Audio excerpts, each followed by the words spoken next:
सोपा सोपा दृष्टांत सांगतो की मेंढ्याचा अर्थ त्याला काय म्हणतस तुम्ही? हा, एक धनगर बुवा मेंढ्या घेऊन जंगलात जात होता आणि जंगलात जात असताना त्या मेंढ्यांच्या आजूबाजूला एक सिंहीण आली आणि सिंहीण आल्यानंतर सिंहाने डरकाळी फोडली आणि त्या मेंढ्या अस्तव्यस्त झाल्या.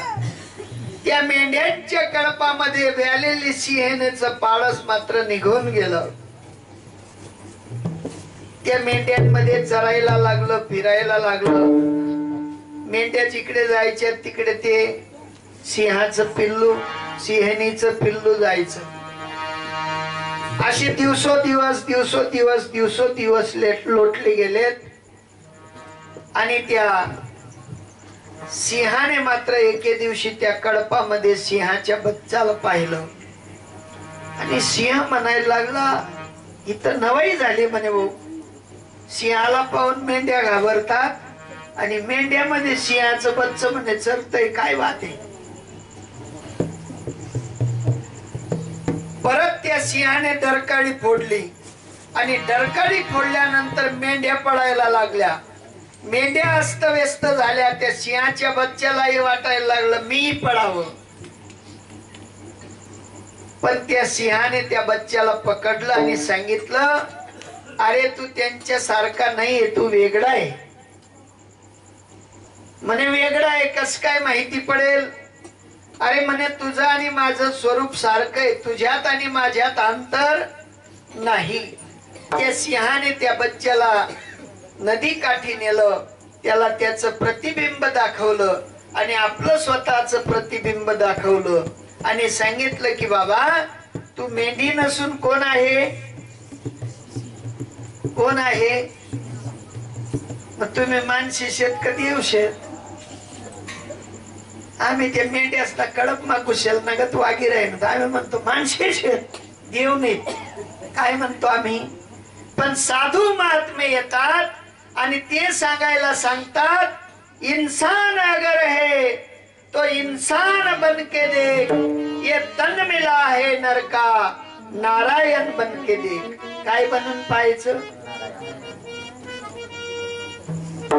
नारायण बनायची इच्छा तयार झाली पाहिजे का नको?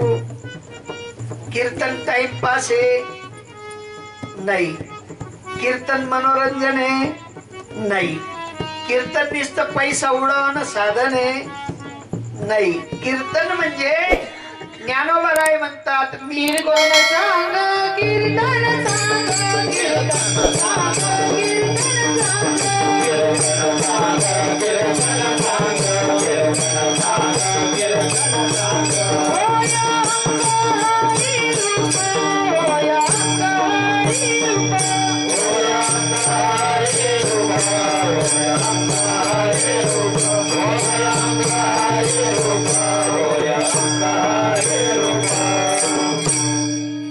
कीर्तन चांग, कीर्तन चांग, होय अंग हरिरूप. हरिरूप होण्यासाठी कीर्तन करायला पाहिजे. पण गोष्ट काय झाली, विद्यार्थी सायन्सचे आणि शिकवणारा आर्ट्सचा, विद्यार्थी कॉमर्सचे आणि शिकवणारा सायन्सचा. मेळ बसेल? मेळ बसणार नाही. इथे का मेळ बसत नाही याला कारण आहे. तुम्ही बटा दिल्ली जाईल का? दिल्ली देखेले का? टीव्ही मा रोज दिखत लाल किल्ला. सांगू नये का वाढाई वाढाई, आम्ही बी लाल किल्ला देखेले. पण लाल किल्ला प्रत्यक्ष पाहिल्याने आनंद वेगळा आहे आणि टीव्हीतला पाहिल्याने आनंद वेगळा आहे. आतला देव पाहिल्याने प्रत्यक्ष आनंद वेगळा आहे आणि मंदिरातला बनवलेला देव पाहिल्याने आनंद वेगळा आहे. जर का मायरनी माय उनी घर कि मायरने अंडेरनं तोंड चढस का फुलस? फुलस नाही का? कितलं सोपं आहे. माय जिवाळा आहे का माय करंटी आहे? हा, ते जिवाळा म्हणजे गोड गोडवा का करंट पण मग तसं आतून जिवाळा पाहिजे देव बद्दल ना का मंदिर में आमनं मंदिरच चालू आहे ना पिढ्यान पिढ्या खपी घ्या तो देव घडवणारा बी खपी घ्या मंदिर बनवणारा खपी घ्या प्लास्टर मारणार खपी घ्या ते कलर कर रंगोटी करणारा खपी घ्या त्यावर तो काही कळस चढवणारा खपी घ्या पण तेसले काही जिवाळा तयार होईना ज्याने बनावं त्याला जिवाळा तयार होत नाही ते तुमले आपले जिवाळा तयार होईल निस्त पावती पुस्तकला येऊ द्या आणि सांगू द्या घरे घर 51,000 पावती पाडा मंदिर नाही त्या काही घर काही नाही शेतक घर आणि जर सांग 21 रुपयांनी बसा ना च्या घे पेसन जायच्या 51,000 मा जिवाळा खतम पण 21 रुपया मा जिवाळा संतच ना 21 रुपयाना जिवाळा होता का 51,000 ना तुकाराम महाराजले काय दिन तर तुम्ही चला भाऊ आमनगर महाराज ये क्षणोक्षणी आची करावा विचारावा बघले ले 51,000 दिन उलट त्यांना गाथा फुकट मग कोणती येल होई तू पाणी वावाडी होणार द्या जुना होई घ्या त्या वावाडी हा जिवाळा साधू संतांकडे फ्री मध्ये वाटण्याचा आहे पण घेणाऱ्यांची ताकद त्या ठिकाणी तयार होत नाही देवाने तुम्हा आपल्याला हा देह फुकट दिला का विकत तेल जाकाल कपडा इकत का फुकट भारी भारी मखमल ना यारे यारे सरू हरी यारे यारे सरू हरी नाम यारे यारे सरू हरी नाम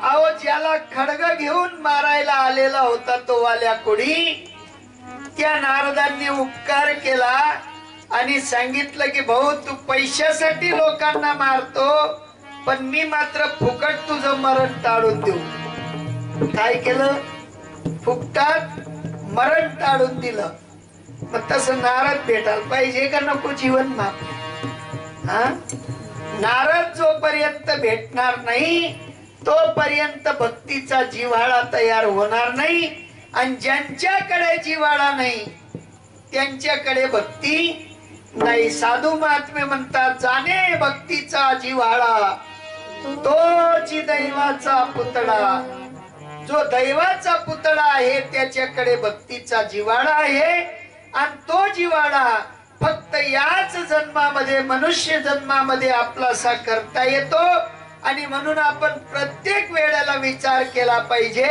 त्या अभंगाचं प्रथम क्षणोक्षणी हाची करावा विचार क्षणोक्षणी हाची करावा विचार क्षणोक्षणी हाची करावा विचार क्षणोक्षणी हाची करावा विचार क्षणोक्षणी हाची करावा विचार क्षणोक्षणी हाची करावा विचार क्षणोक्षणी हाची करावा विचार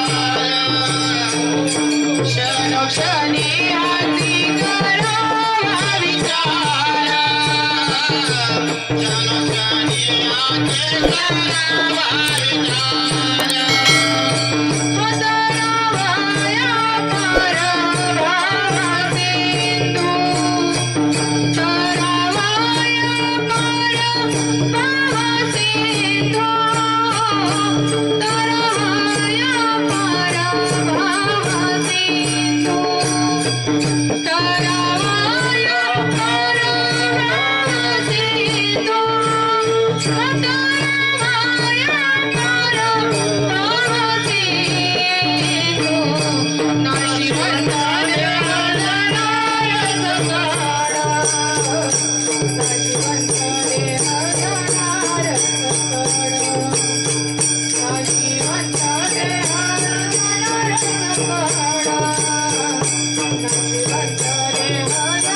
आज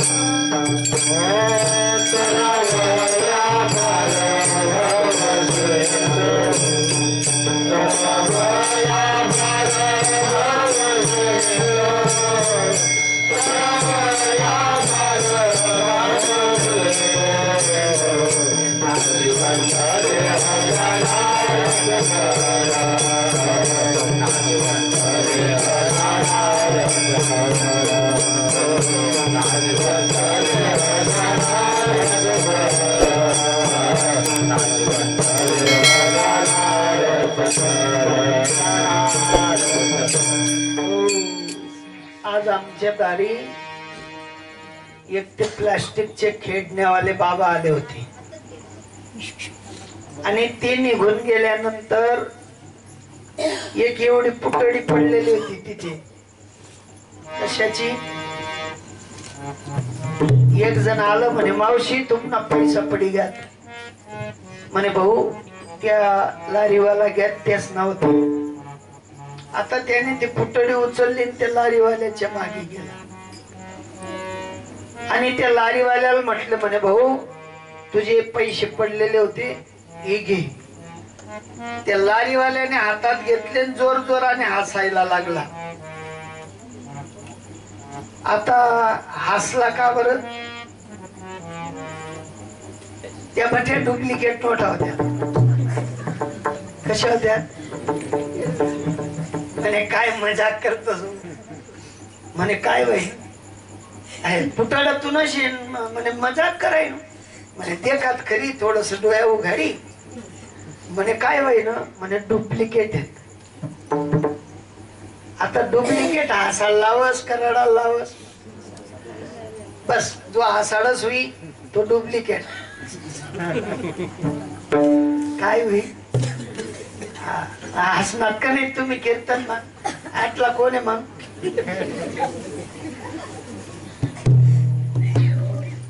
हा आटला मोठा डुप्लिकेट.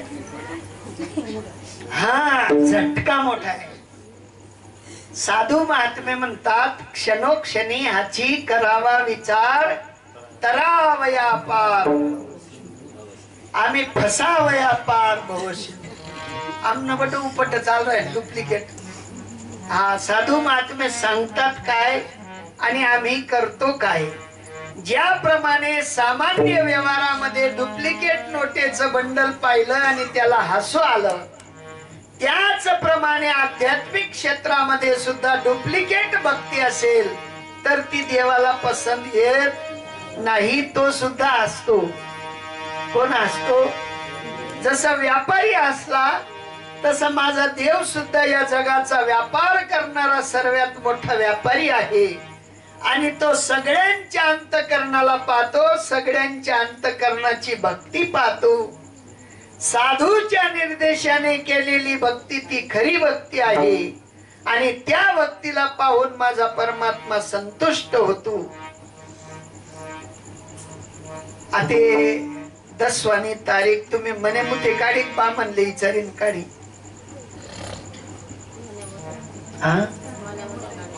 नाही ना माय काय वरली अंडीनी पिंट्या बा म्हणले भला इथे लय देखाय जाई. आता मने मुते लई शक तुम्ही छत्री चपला घेणं लिखी द्यायला रस्ता व्हायला येतात. मने मुते काय करतात? नाही माझी भक्ती मने मुते करो का कोणा सांगेल करो. आमना बट मने मुते चालू आहे ना. देव बी मने मुते, भक्ती बी मने मुते आणि कोणी आख मोठं व्यासपीठ चालवणारा भेटी घ्या त्या मागे पायाला लागता सुद्धा मी. तू का म्हणे कैसे आंधळे गेले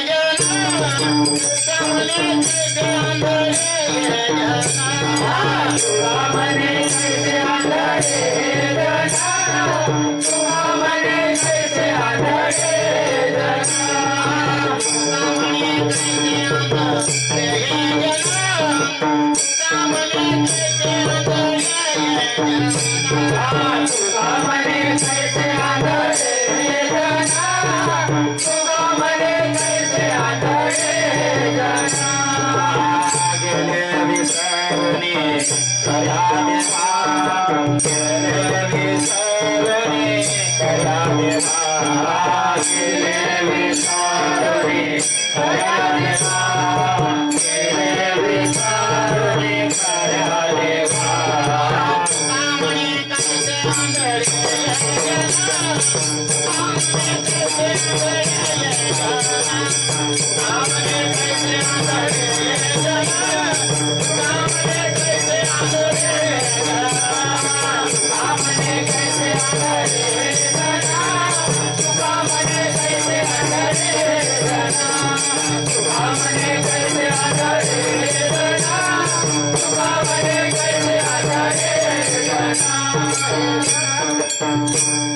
हो, संत महात्मे म्हणतात आम्ही सांगून सांगून सांगून सांगून कंटाळलो म्हणे.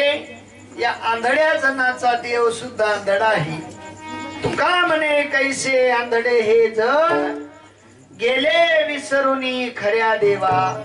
तुम्ही म्हणाल खरा देव कुठे आहे?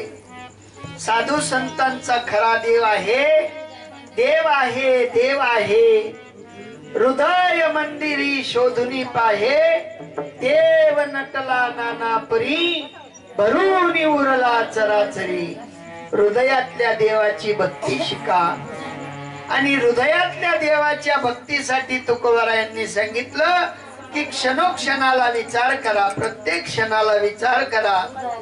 हृदयातला देव तुम्हा आपल्याला मात्र भव पार करू शकतो. इतर देव शेंदरी हेंदरी दैवते कोणत्या पूजिती भूते खेते. काही एक पोटासाठी रडते मागतील शीते अवधान. काही बी मागस तुम्हाला देव. कोणा देव कोंबडी मागस, कोणा देव बकरी मागस, कोणा वावर मासला देव कोंबडीना अंड मागस, येरवरना देव कोंबडीना अंड मागस. असा देव कामाचा नाही. साधू महात्मे म्हणतात जो देतो तो देव, जो घेतो तो देव नाही. आणि घेणारे देव आम्हाला गोड लागतात. आणि घेणाऱ्या देवांच्या नादी आपल्याला लागायचं नाही. जगाचा मालक जगाला सगळं काही देतो. जे जे जया पाहिजे तो ते देतो रे. काही बाकी राहत नाही. सोपी गोष्ट सांगतो. एखाद्याने विचार केला मला बॉबेनला घर घ्यायचं. बाबेन जनते हा बाबेनले घर लेणं. इच्छा पुरी वस का पुरी राहिदास पुरी होईदास. आतून देव पुरी करस का बाहेरला देव. आतून आतून तयार झालेली इच्छा आतला देव पूर्ण करतो. याच्यात तीळ मात्र संशय नाही. मग देव बाहेर पाहण्यासाठी जाऊ नका. इकडे तिकडे शोधीशी कारे फिरशील वेळ्या परी. वशे तो देव तुझ्या अंतरी. अंतरातल्या देवाला उद्बत्ती करा. बोलले तुम्ही घरमा उदबत्त्या लावतस का नाही? अगरबत्त्या, उदबत्त्या म्हणजे अगरबत्त्या लावतस ना? त्या अगरबत्तीस न वास देवलेस का तुम्ही? जवळ अगरबत्त्यांना दुकानवर जातस तेव्हा त्या अगरबत्तीवाला काय सांगतस तुम्ही? चांगली भारी मासली देव. देव वैकस का तुम्ही? हा ते तुम्ही जर वैकतस ते तुम्ही देव का तो मंदिर मासला देव. हा किती सोपं आहे हो, किती सोपं आहे.